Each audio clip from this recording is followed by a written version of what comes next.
Olá, bom dia, sejam muito bem-vindos. Hoje nós teremos um bate-papo muito especial sobre bubalinocultura, uma atividade que vem ganhando cada vez mais destaque no Brasil pela produção de carne, produção leiteira e de derivados de alta qualidade. Hoje, para a nossa conversa, nós teremos um convidado muito especial, onde ele vai compartilhar conosco sua trajetória, seus desafios e atividades que o trouxeram até aqui e um pouco sobre o futuro da bubalinocultura.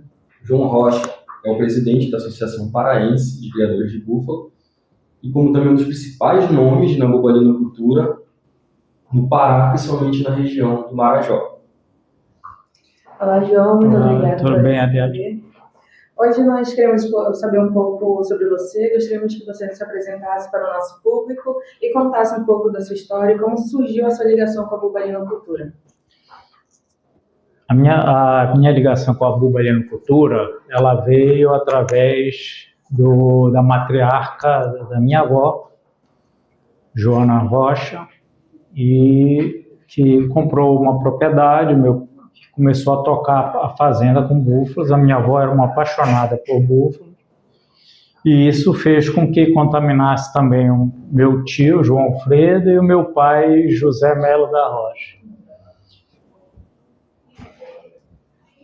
E chegou em... Então, no caso, a sua ligação com búfalos tem a ver mais com oportunidade, né? E depois o senhor foi se apaixonando por isso aos poucos. Na verdade, a gente ia para a fazenda desde garoto, né? Acompanhando todo esse processo. Claro que naquele momento chegava na fazenda para brincar, para passear de cavalo, para ir olhar as búfalas sendo ordenhadas, porque desde o começo a gente tira leite na fazenda, primeiro para o consumo e depois para fazer queijo, que a família começou a produzir queijo. Então, a gente botava queijo em Belém, naquela ocasião uma dificuldade enorme, sem estrada, só uma canoa vindo do Marajó para cá, na nossa região, e a gente conseguia trazer a produção para colocar nos supermercados Almirante, na época existente em Belém, e era um grande consumidor dos nossos queijos lá da fazenda. Principalmente no Marajó, que é outra região do Pará, do Brasil, isso está ligado a búfalos? Não, a gente foi ligado ao búfalo inicialmente ao Marajó, só que em 2003 eu tive a oportunidade de comprar uma propriedade em Abaetetuba e a gente realizou esse sonho, que é uma área mais alta e com chuvas predominante o ano todo, uma área boa, e que deu para a gente fazer o que a gente queria, testar a genética que a gente estava trabalhando e fazer o desenvolvimento da bubalinocultura com animais mais produtivos e selecionando touros e fêmeas mais produtivas para gerar os seus antecedentes, a sua prole melhorada. Então, a gente conseguiu estar fazendo isso. No Marajó, por exemplo, a gente tem um vídeo no Instagram da fazenda que mostra a nossa evolução do leite no Marajó, quando a gente fez o primeiro controle leiteiro. A gente começou a selecionar búfala naquele momento. Quando eu pesei com uma caneca de suco de 1 litro naquele momento. E foi uma coisa inesquecível que marcou, porque a gente teve naquela ocasião 3 búfalos que deram acima de 3 quilos na propriedade. A nossa pastagem era muito baixa, muito problemática, uma superlotação na propriedade. E búfalos que a gente selecionou que davam até 500 gramas, a gente deixou para o bezerro naquela ocasião. Começamos a trabalhar com búfalas de 700 gramas para cima.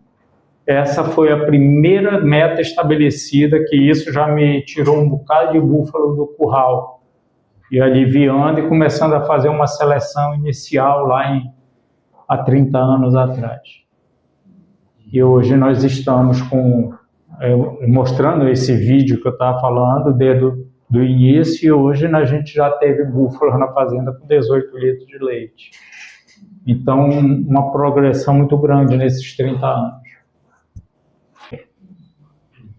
Eu acho muito incrível o trabalho que o senhor está fazendo para disseminar, né, a importância do búfalo e tudo mais, né, para desmistificar, né, o que muitos criadores pensam, não, o búfalo precisa de água, precisa de ter um bem-estar, né, um conforto térmico, né, então muitas vezes a gente olha para o Marajó, não, tem muitas áreas alagadiças, então é por isso que lá o búfalo funciona, né.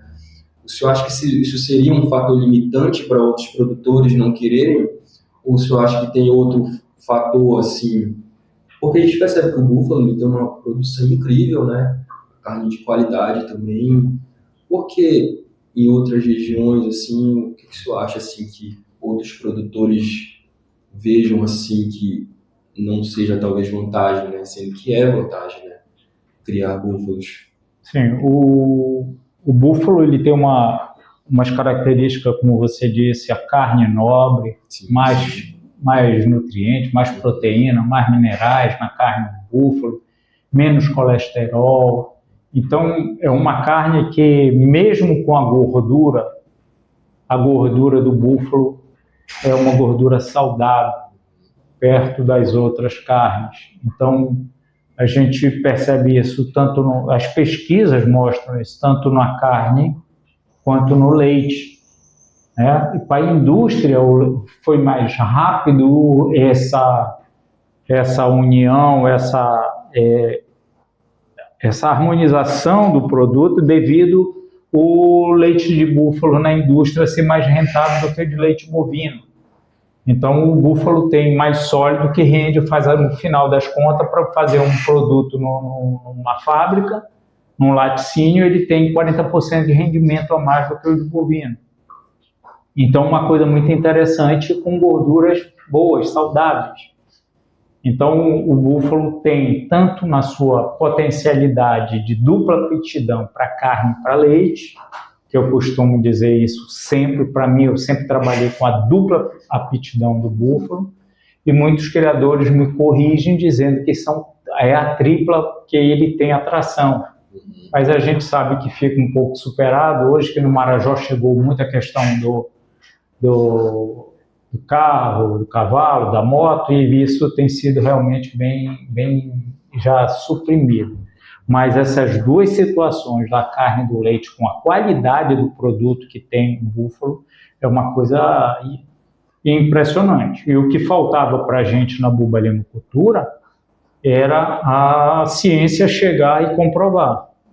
Né? Agora mesmo o que está avançado no bovino, fazendo ultrassom da carne do bovino, mostrando ali a qualidade, e chegou no búfalo. A outro limitante do aceleramento do processo de melhoria genética do búfalo foi as dificuldades reprodutivas iniciais. Poucas pessoas praticavam inseminação artificial, poucas pessoas, não se falava, há 30 anos atrás, o Roberto, ex-presidente da associação, começou a fazer na propriedade dele, o professor Rache fazendo lá na fazenda dele, com depois outros profissionais, e ficaram nessa luta por 30 anos, até que nós conseguimos fazer em 2020, no Marajó, a primeira PIV lá no Marajó, a primeira transferência de embrião que deu certo durante a pandemia. E de lá para cá, para você ter ideia, durante o torneio leiteiro, coincidiu o primeiro dia do torneio leiteiro com a transferência de embrião na minha fazenda. Nós tivemos até um pouco, o resultado estou mostrando dentro da minha casa aqui, que houve o segundo dia foi bastante complicado no leite para mim, devido a própria tecnologia ter avançado e a gente conseguir fazer, mas coincidiu o dia e eu dei preferência para a gente manter a transferência de embrião, que é uma coisa que a gente precisa fazer. O senhor trabalha principalmente com transferência de embriões, com IATF também? A gente trabalha com IATF e tiramos também o sêmen de animais melhoradores na propriedade. Isso importa sêmen ou não? Já compramos semi-importados da Itália, né? E naquele momento, mas hoje eu estou optando por trabalhar com a raça Murra.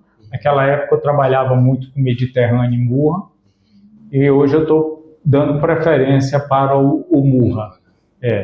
E a gente tem trabalhado nisso, me pergunto por quê, mas a nossa área no Marajó, o Murra é um pouco mais precoce do que o Mediterrâneo, então tendência a sair um pouco mais cedo, engorda mais cedo do que o Mediterrâneo, do que o Jafarabate, que são outras raças fabulosas para a produção também de carne e de leite.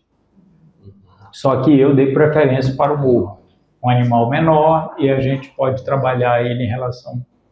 E agora, como ele disse, a pesquisa chegou, mostra a eficiência do Murra para engorda, mostra do Mediterrâneo, mostra do Jafarabá, os pontos que a partir daí a carne está em melhor condição de abate com acúmulo de gordura, com a leitura do ultrassom na carne de búfalo. Então a pesquisa está avançando e o búfalo agradece muito esse avanço. Então, para encerrar, que conselho o senhor daria para quem deseja ingressar na bovinocultura? Olha, nós lutamos tanto para começar na bovinocultura com produção baixa, que hoje a gente tem ido para leilão. Eu costumo dizer para os meus amigos, queria eu ter começado na bovinocultura com a oportunidade de búfalas provadas, tanto para carne quanto para leite, para começar bem, né? Naquela época, como ele disse, comecei com 1.000 litros, e hoje a gente tem búfalos que já foram para o torneio leiteiro, búfalos que estiveram no torneio leiteiro produzindo 18 quilos de leite. Então você vê a mudança que é isso aí, né? A gente mostra hoje, a gente tem uma base dentro da propriedade, depois vocês podem olhar a planilha da minha propriedade no torneio leiteiro aqui, vocês vão olhar se tem alguma perto do inicial da propriedade. Então, eu aconselho a todo mundo, tem a oportunidade hoje, a facilidade está aí, as biotecnologias já estão aí para ajudar a melhorar cada vez mais. Hoje nós começamos a ter centrais já com touros agora esse ano, voltando a receber búfalos nas suas centrais, e vai facilitar ainda mais a divulgação e a reprodução e a divulgação de sementes pelo Brasil afora, até para fora do Brasil. Então a gente espera que isso logo a gente atinja patamares na bovinocultura. Eu acredito que com a entrada da biotecnologia, que o novo criador de búfalos comece bem com búfalas selecionadas, búfalas produtivas, e não esqueçam genética, nutrição e sanidade para poder ajudar a chegar nos patamares que se pretende. E se tivesse algo que o senhor pudesse mudar na bovinocultura assim, no Brasil no geral, o que seria? Mudança na bovinocultura. Que boas perguntas, né? Que você faz. Acho que a bovinocultura ela tem estado num caminho de produção, de elevação de produção, e a gente está tentando cada vez mais a própria ciência está dando esse apoio. E eu acho que cada vez mais eu digo para os produtores, abram as suas porteiras, recebam os técnicos, porque nós precisamos da nutrição, nós precisamos do aumento da produção das búfalas e precisamos do melhoramento dos búfalos. E a ciência dá todo esse respaldo. A gente, desde 2002, a gente abre as porteiras para inúmeros pesquisadores. Já existem trabalhos feitos no Marajó de pesquisadores, como vocês devem conhecer, da área de vocês, lá de Castanhal, Dr. Diomédio Barbosa. sempre trouxe inúmeras universidades para dentro de casa. Rio de Janeiro, da Holanda, do Uruguai, da Argentina, da Alemanha, e fora as restantes do Brasil, de Pernambuco, e outros que sempre fazem parte da equipe para fazer algum tipo de estudo, de trabalho em cima da bubalinocultura para a gente avançar. Então, depois que se abriu a porta para a academia, hoje, recentemente, o Dr. Diomedes publicou um atlas, né, com a situação dos búfalos, o que ele encontrou, e um atlas que tem quase 1000 páginas aí de publicação.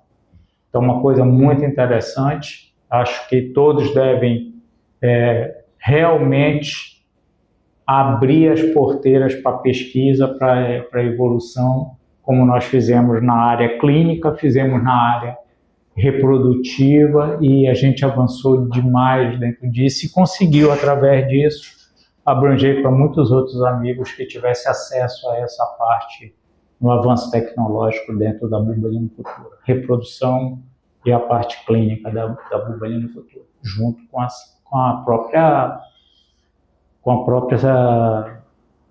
nutrição, que era um desafio para a gente, ainda é um desafio para a gente no Marajó, mas já se melhorou muito, já começa a se resolver.